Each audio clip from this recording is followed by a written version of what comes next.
네, 오늘은 대림절 시리즈 이제 두 번째 시간입니다. 지난 시간에는 이제 hope, 소망이라는 주제로 말씀을 나눴고요. 오늘은 이제 peace라는 평화라는 주제로 함께 하나님 말씀을 보도록 하겠습니다. 하나님 안에서 우리의 영혼은 평안합니다. 여러분 믿으십니까? 진정한 평안, 그리고 하나님 안에서 우리의 영혼이 평안하다라는 겁니다.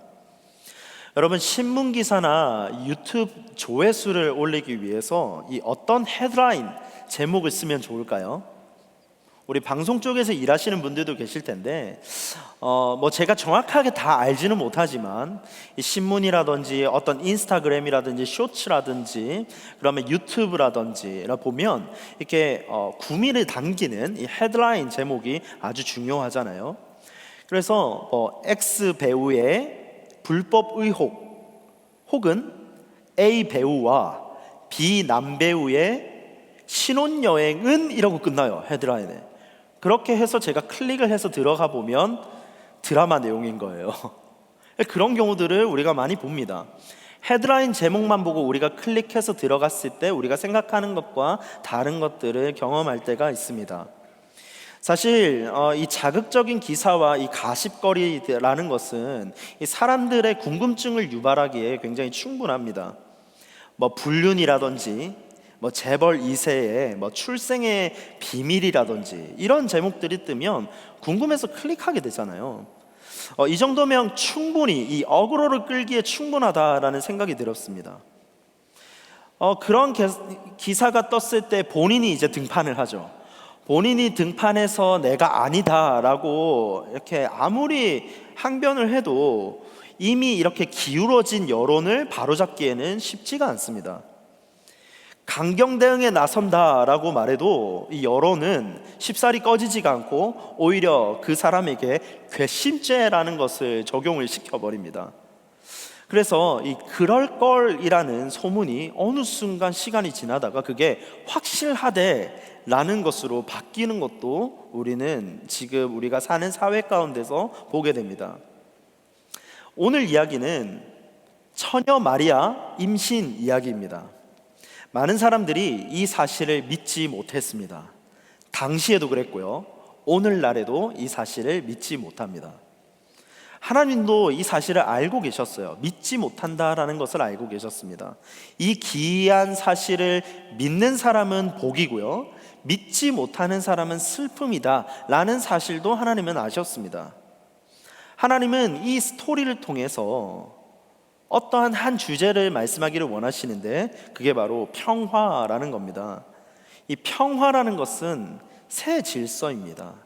이 평화는 new creation, 새롭게 되어지는 건데요, 이 평화라는 것은 하나님 안에서 온전케 되는 것을 이 평화라는 의미에 담고 있습니다. 물론 우리가 이 평화라는 것은 또한 이 회복이라는 의미를 담고 있습니다. 그렇지만 이 평화를 회복이라는 단어로 치환하기에는 무리가 있습니다. 하지만 우리가 본문의 맥락 속에서 봤을 때 이 평화라는 의미가 바로 이 회복이라는 의미가 평화 속에 속해 있다라는 것을 우리는 문맥 안에서 살펴볼 수가 있습니다. 그래서 하나님은 이 평화, 우리에게 주시는 것은 바로 회복을 주신다라는 겁니다. 그러면 하나님께서 우리 가운데 회복을 주시는데 어떻게 주시는지 오늘 본문을 통해서 한번 살펴보겠습니다. 하나님께서 주시는 이 회복은 도대체 어떻게 우리 삶에 이루어지는지 오늘 본문을 통해 세 가지 측면을 한번 살펴보겠습니다. 첫째, 하나님은 가장 낮은 곳에서부터 우리를 회복시킵니다. 우리 함께 읽겠습니다. 시작. 하나님은 가장 낮은 곳에서부터 우리를 회복시킵니다. 이 하나님의 회복은 고난 가운데 일어나죠. 이 마리아를 보겠습니다. 성경은 그녀를 처녀였다라고 말합니다.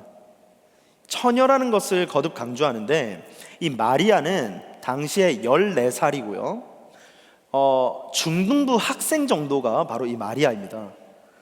이 당시에는 일찍 이 정혼이라는 것, 결혼을 약속한 사이, 라는 것이 문화적으로 자리가 잡혀 있지만, 이 마리아라는 이 처녀는 어떤 식으로든 남자를 만난 적도 없고, 그리고 정혼한 사이 요셉을 만난 적이 없습니다.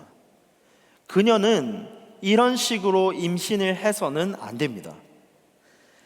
이런 그녀에게 성경은 뭐라고 말씀하냐면요, 28절을 보겠습니다.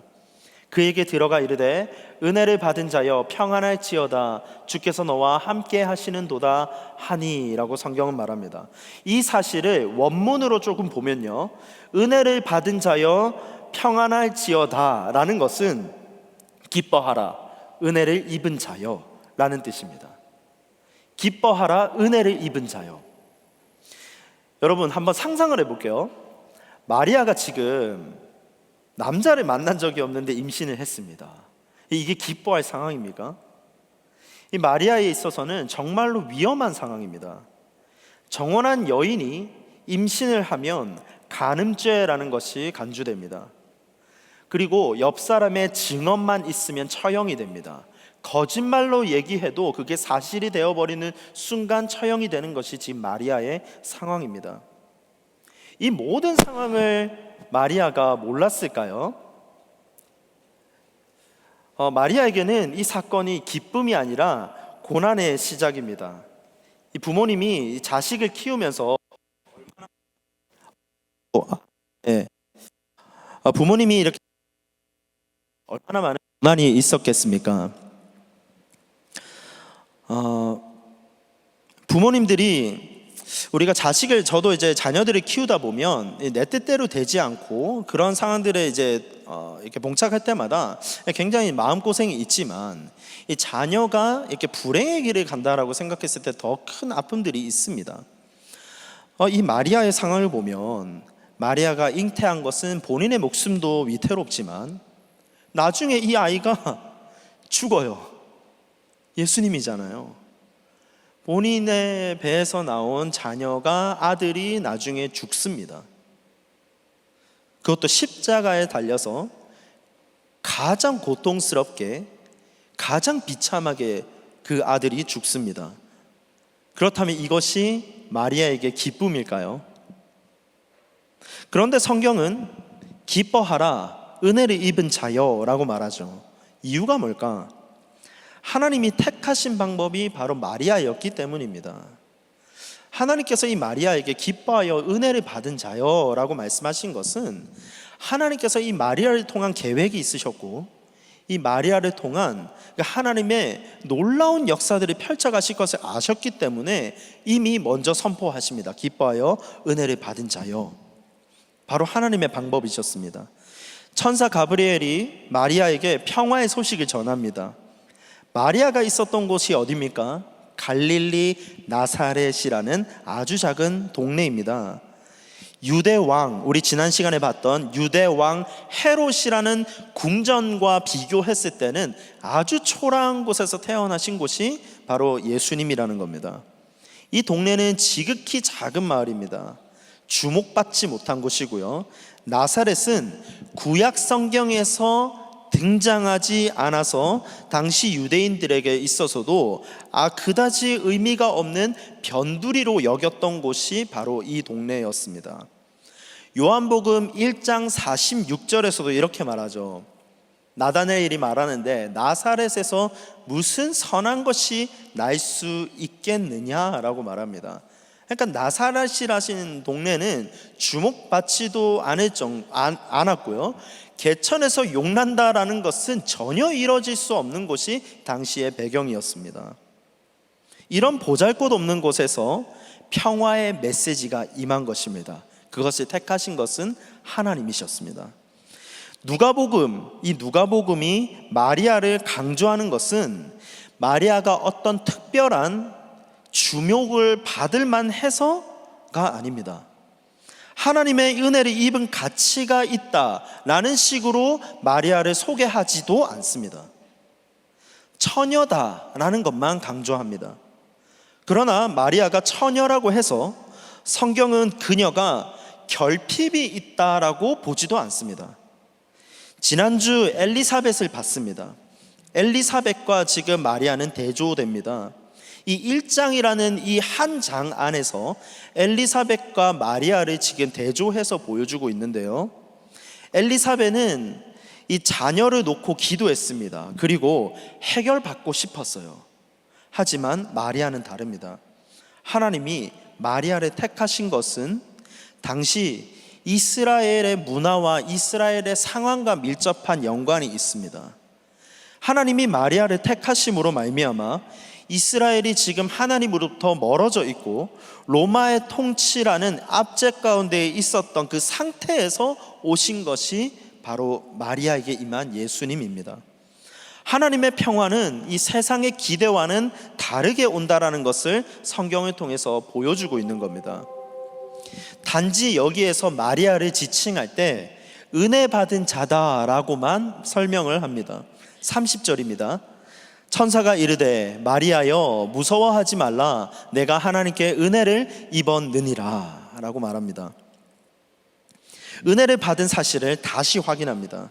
강조하고요, 하나님은 높은 신분을 갖지 않은 마리아에게 은혜를 주셨습니다. 그녀를 낮은 자리에서 올리신 분이 하나님이십니다. 이 구원의 역사 가운데 중심의 역할을 한 사람으로 택하신 것이 바로 하나님이었습니다. 청년 여러분, 그러면 우리 오늘날 우리의 삶으로 한번 적용을 해보겠습니다. 우리는 은혜를 입은 자들입니다. 은혜를 선물로 받은 자입니다. 가장 낮은 갈릴리, 나사렛, 변두리, 마국간에 찾아오신 분이 하나님이십니다. 그분이 이 자리에 오셔서 우리를 회복시키십니다. 소망을 주시고요, 그리고 평화를 주시는 분입니다. 평화라는 것은 역설적이게도 고난이라는 것을 포함합니다. 그러나 우리는 고난 받는 평화를 누리는 사람들입니다. 그분의 평화는 고난과의 이 불협화음 속에서 조화를 이루고 있습니다. 그래서 이 평화라는 은혜를 입은 우리는 회복을 경험하게 되는 것입니다. 청년 여러분, 정말 가장 낮은 곳에서부터 회복시키시는 분은 우리 하나님이십니다. 하나님의 회복은 고난 가운데서 일어납니다. 아무도 기대하지 않을 때 우리를 회복시키시고 들어 올리시며 건져주시는 은혜, 그것이 우리 하나님이십니다. 변방에 숨어 있는 것 같고 아무도 알아주지 않는 것 같고 그러한 상황 가운데 은혜를 주시고 우리를 빛 가운데 불러주시는 분이 바로 하나님의 은혜입니다. 그럴 때 하나님이 우리 가운데 찾아오십니다. 그리고 회복시킨다라는 사실입니다. 둘째로는요, 예수님이 진정한 회복, 영원한 회복을 주십니다. 함께 읽겠습니다. 시작. 예수님이 진정한 회복, 영원한 회복을 주십니다. 천사가 마리아에게 말해요. 31절에서 33절을 보면 너는 아이를 잉태할 것이다, 낳을 것이다, 이름을 예수로 지을 것이다, 하나님이 너에게 다윗의 왕위를 주실 것이다, 결국 약속된 아들이 영원히 다스리실 것이다 라는 내용을 지금 31절에서 33절 가운데 포함하고 있습니다. 가브리엘이 이 마리아에게 전하는 말은 약속에 근거한 말이었습니다. 하나님은 마리아를 택하셨지만 더 중요한 것은 약속의 아들로 오신 예수님을 강조하기 위한 지금 스토리로 흘러가고 있습니다. 하나님의 약속은 다윗에게 주신 이 언약이라는 것을 통해서 성취가 되죠. 이 약속은 다윗 왕족과 연결되어서 회복이라는 메시지로 우리 가운데 주십니다. 한 명의 왕이 한 나라를 통치함으로 말미암아 그 나라의 흥망성쇠가 이루어지는 것처럼 마찬가지로 영원하신 왕 예수님이 만물을 통치하시는 분으로 이 땅 가운데 오셔서 온 인류를 회복하시는 것이 하나님의 계획입니다. 누가복음은 예수의 왕 메시아라는 직분과 이 아들의 신분을 지금 연결하고 있습니다. 천사는 지금 누가복음 1장에서 두 명을 찾아갑니다. 첫 번째는 누구였죠? 엘리사벳이었습니다. 두 번째는 누구였죠? 오늘 읽은 마리아였습니다. 두 여인을 찾아갑니다. 이 사가랴라는 선지자를 먼저 찾아가죠. 그래서 사가랴와 마리아를 이렇게 찾아가게 되는데, 이 그의 아들들은 누구냐면 한 명은 요한이고 한 명은 예수님입니다. 성경은 1장 안에서 이 둘을 지금 대조하고 있습니다. 먼저 요한은 어떤 사람이냐면 모태로부터 성령의 충만함을 받은 자였습니다. 누가복음 1장 15절입니다.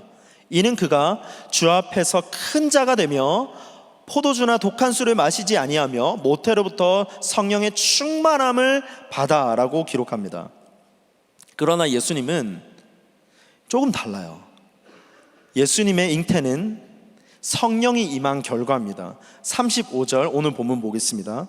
천사가 대답하여 이르되 성령이 내게 임하시고 지극히 높으신 이의 능력이 너를 덮으시리니 이러므로 나실 바 거룩한 이는 하나님의 아들이라 일컬어지리라 라고 기록하고 있습니다.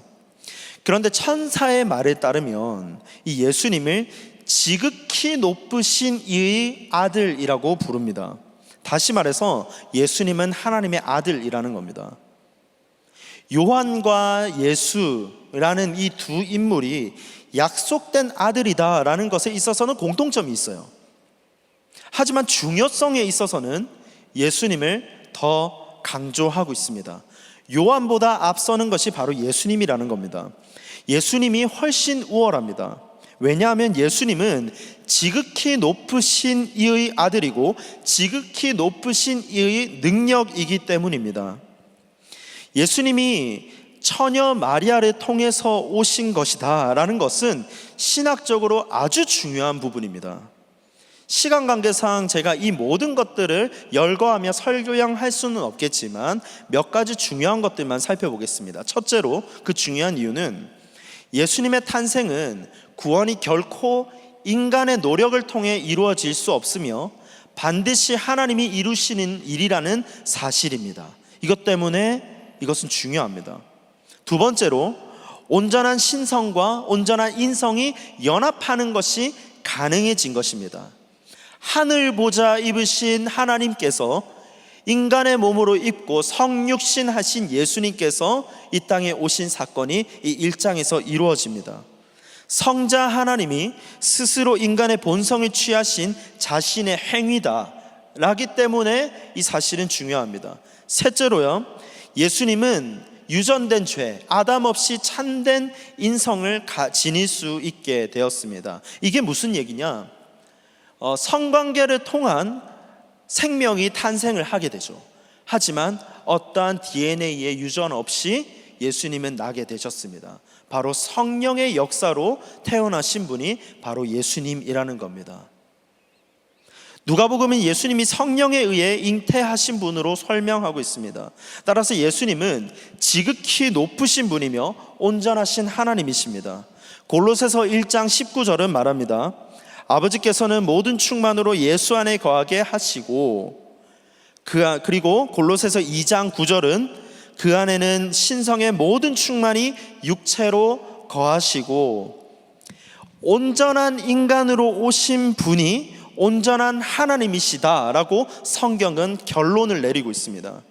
그분의 이름을 우리는 임마누엘이라고 부르며 곧 우리와 함께 계시는 하나님, 그분이 바로 우리 주님이시라는 겁니다. 청년 여러분, 주님이 함께 하심이 축복임을 믿으시기 바랍니다. 본문 28절을 한 목소리로 다시 읽어보겠습니다. 시작. 그에게 들어가 이르되 은혜를 받은 자여 평안할지어다 주께서 너와 함께 하시도다 하니, 함께 하시는 것이 은혜인 줄로 믿습니다. 그분의 함께 하심이 우리에게 진정한 회복이 되고 그분의 함께 하심이 우리에게 진정한 쉼이 되며 그분의 함께 하심은 영원한 회복을 주십니다.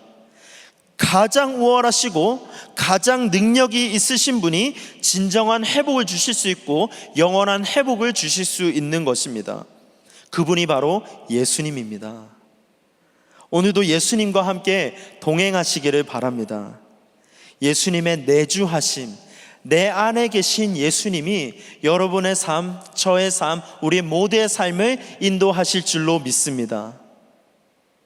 내 안에서 함께 하심으로 말미암아 내 안에 소망이 생기고요, 용기가 생기고요, 담대함으로 세상을 살아갈 수 있기를 주님의 이름으로 축복합니다. 마지막 세 번째 보겠습니다. 셋째, 하나님이 개입하시면 우리 삶이 회복됩니다. 함께 읽겠습니다. 시작. 하나님이 개입하시면 우리 삶이 회복됩니다. 하나님이 두 가지 방법으로 우리 삶에 개입하십니다. 이 본문 안에서는 첫째, 성령의 임재고요, 둘째는 하나님 말씀입니다. 성령의 임재를 먼저 보겠습니다. 누가복음 1장의 처녀 마리아 잉태는 하나님의 이 초월적인, 정말 초자연적인 개입의 사건으로 초점을 맞추고 있습니다. 하나님의 개입으로 말미암아 이 특별함을 지닌 아이가 태어날 것이다 라는 스토리를 전개해 나가죠. 35절을 봅니다. 천사가 대답하여 이르되 성령이 내게 임하시고 지극히 높으신 이의 능력이 너를 덮으시리니 이러므로 나실 바 거룩하신 이는 하나님의 아들이라 일컬어지리라. 35절은 어떠한 성행위가 있었다고 성경은 기록하지 않습니다. 단지 성령의 역사가 있었다라고만 말하고 있습니다. 초자연적인 개입을 말해줍니다. 이 사건은 과거에 엘리사벳이 요한을 잉태한 사건과 대조해보면 명확해집니다. 여기서 이 시점이 굉장히 중요한데요, 엘리사벳이 잉태한 시점을 보면 천사가 사가랴를 만난 후에 사가랴가 집으로 돌아간 후 엘리사벳이 임신을 합니다. 누가복음 1장 23절에서 24절입니다. 그 직무의 날이 다 되매 집으로 돌아가니라. 이제 집에 돌아가서 엘리사벳을 만나는 거죠. 이후에 그의 아내 엘리사벳이 잉태하고 5달 동안 숨어 있으며 이르되 라고 기록하고 있습니다. 반면에 마리아는 어떨까요? 요셉 또는 다른 남자를 만나지 않은 상태에서 성령으로 잉태한 후에 유대 동네로 갑니다. 39절 말씀입니다. 이때 성령으로 잉태하고 이때에 마리아가 일어나 빨리 산골로 가서 유대 한 동네에 이르러 라고 기록합니다. 그때 엘리사벳을 만납니다. 그녀는 엘리사벳은 마리아에게 이렇게 말합니다. 누가복음 41장 42절입니다. 엘리사벳이 마리아가 문안함을 들으며 아이가 복중에서 뛰어노는지라 엘리사벳이 성령의 충만함을 받아 큰 소리로 불러 이르되 여자 중에 네가 복이 있으며 내 태중에 아이도 복이 있도다 라고 말합니다. 성령의 역사로 잉태한 다음에 동네에 가서 엘리사벳을 만나니 복중의 태아가 복이 있도다 라고 지금 사건은 전개해 가고 있습니다. 마리아는 이때까지 임신한 사실을 몰랐다가 엘리사벳을 만난 다음에 알게 돼요. 이것이 엘리사벳과 마리아의 차이입니다. 즉 이것이 요한과 예수님의 차이를 지금 보여주고 있는 겁니다. 하나님의 개입으로 말미암아 이 사가랴와 이 엘리사벳의 가정이 회복이 되었어요. 더 나아가서 하나님의 개입으로 말미암아 예수님께서 오셔서 온 인류가 회복이 됩니다. 하물며 오늘날 가운데 하나님의 개입으로 말미암아 우리 삶 가운데 우리가 예수님을 만나면 우리의 삶이 회복되는 줄로 믿습니다. 하나님은 인간 삶의 개입 방법으로 성령님을 선택하십니다. 임하다라는 것은 위에서 내려와 덮다라는 의미를 담고 있고요, 들어오다라는 의미도 있습니다. 능력을 부여하다라는 의미도 있습니다. 이사야 32장 15절은 이렇게 말합니다. 마침내 위에서부터 영을 우리에게 부어주시리니 광야가 아름다운 밭이 되며 아름다운 밭을 숲으로 여기게 되리라. 마침내 위에서 성령이 우리에게 부어주시리니, 하나님의 영이 부어주시리니 라는 것을 구약에서도 설명을 하고 있습니다. 사도행전 1장 8절도 보겠습니다. 성령님은 하나님의 능력과 동일하다라는 것을 기록합니다. 오직 성령이 너희에게 임하시면 너희가 권능을 받고 예루살렘과 온 유대와 사마리아 땅끝까지 이르러 내 증인이 되리라. 성령이 임하시면 우리가 능력을 감당하게 되는 줄로 믿습니다. 이것은 예수님이 영광스러운 모습으로 나중에 변화될 때도 이러한 표현을 합니다. 구름이 덮었다라고 하거든요. 더 넓은 의미에서 이 덮는다라는 표현은 하나님의 영광이 나타나는 것과 같습니다. 다시 말해서 이 하나님의 영광이 드러나는 삶은 성령의 임재, 성령의 덮으심으로 일어나는 겁니다. 우리의 삶 가운데 하나님의 영광이 드러나기를 원하십니까? 그렇다면 성령의 역사가 있어야 됩니다. 성령이 나를 덮어야 됩니다. 성령의 임재가 있어야지 우리의 삶 가운데 하나님의 영광, 하나님의 빛이 일어나는 줄로 믿습니다. 청년 여러분, 성령이 사라진 시대를 살아가서는 안 되잖아요. 정말 성령의 능력이 나타나고 그 성령의 능력이 우리를 통해서, 우리 청년부를 통해서 이 지역을 변화시키며 하나님의 복음이 선포되어지는 그 삶의 현장으로 나아가기를 주님의 이름으로 축복합니다. 성령의 임재를 사모하시기를 바랍니다. 성령님이 개입하실 공간을 마련하시기를 바랍니다. 우리의 삶을 성령의 역사로 말미암아 챕터를 써야 되는 줄로 믿습니다. 성령이 우리 삶에 개입하시면 역사가, 기적이 일어나는 줄로 믿습니다. 두 번째는요, 하나님 말씀입니다.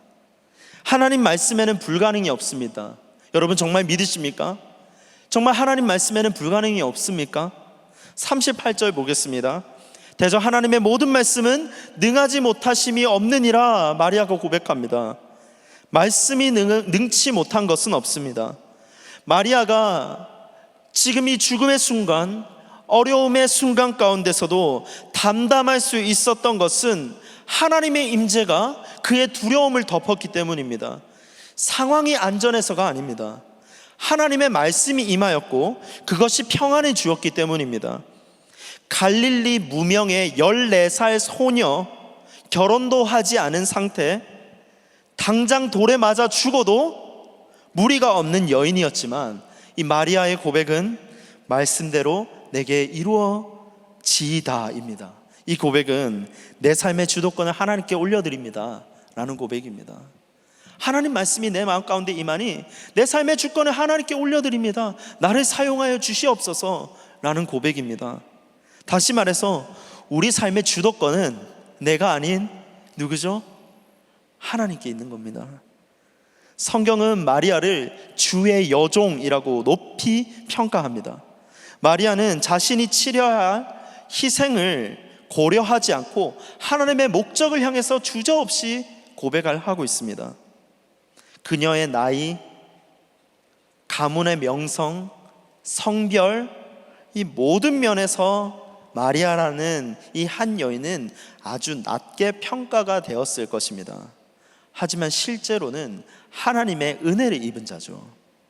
다시 말해서 성경은 마리아를 두고 하나님에게 순종한 사람, 하나님의 구원의 뜻에 참여하는 사람으로 격상시킵니다. 성령의 임재가 있고 하나님 말씀이 임한 하나님의 사람들은 변방에 있고 아무에게도 주목받지 않은 인생 같지만 그 사람을 들어서 사용하시는 분이 우리 하나님이신 줄로 믿습니다. 여러분, 순종이 능력입니다. 순종이 복입니다. 우리 삶은 말씀으로 회복되기 때문에 순종해야 복받습니다. 약속의 땅은 순종하는 세대가 들어갔습니다. 영원히 야곱의 집을, 다윗의 왕위를 라는 이 성경이 기록된 그 약속의 흐름을 보면 예수님이 오신 것, 이 모든 것이 순종을 통해서 이루어집니다. 우리 삶에 있어서 정말 진정한 변화를 원하십니까? 우리 삶이 정말 회복되기를 원하잖아요. 하나님 말씀에 순종합시다. 즉각 순종하는 세대가 필요한 때입니다. 오늘날 있어서 즉각 순종이 많이 사라졌죠. 이것이 즉각 순종이라고 했을 때 우리가 반사적으로 튀어나오는 반응이 뭐냐면 꼰대적 요구다라고 생각을 많이 합니다. 하지만 즉각 순종에 있어서는 이 성경에서 하나님 백성의 핵심 덕목을 말씀하시는 것이 즉각 순종이었습니다. 왜 그러면 오늘날 이러한 즉각 순종이 사라졌을까라는 것을 한번 고민을 해봤습니다. 첫째는 내 기준이 확대되었기 때문입니다. 내가 하고 싶으면 하고 하기 싫으면 안 한다 라는 사상들이 많이 깔려 있습니다. 내 선택이 곧 나의 정체성이다 라는 생각도 하고요. 그러한 가치 판단이 커졌습니다. 자기 결정권이 우선시되고요. 하나님의 주권이 희미해진 시대를 오늘날 우리는 살아가고 있습니다. 둘째로는요, 권위에 대한 뿌리 깊은 불신 때문입니다. 오늘날 우리는 이 권력, 권위를 남용하는 것을 너무 많이 봤습니다. 꼰대 문화를 너무 많이 봤고요. 그것이 바뀌어야 한다라는 확신이 우리 가운데 자리가 잡혔습니다. 가부장적 문화도 있었고, 교회에서는 구조적인 상처도 있었고요. 사회에서는 권력이라는 비리가 이러한 사회의 형태를 만들었습니다. 권위라는 것은 곧 억압이다 라는 프레임이 지금 씌워졌습니다. 그 프레임으로 말미암아 우리는 순종이라는 것이 어쩌면 꼰대적 요구가 아닌가라고 생각을 할 수도 있습니다. 그러면서 순종하면 내가 손해본다라는 생각을 하게 됩니다. 셋째로는요, 순종이 복이라는 모습은 보지 못했기 때문입니다. 순종만 강조됐어요. 그런데 순종이 복이라는 사실을 보지 못했던 겁니다. 이러한 이유로 우리는 오늘날 시대에 즉각 순종이 사라졌습니다. 제가 올해 2월쯤에 해결되어야 하는 어떤 서류 하나가 있었어요. 그게 해결이 안 되면 저희 가정에 좀 어려움이 있었습니다. 그런데 당연히 2월에 해결돼야만 했었는데 한 달, 두 달 시간이 지나도 해결이 안 되는 거예요. 뭐 했겠습니까? 붙잡고 기도했죠.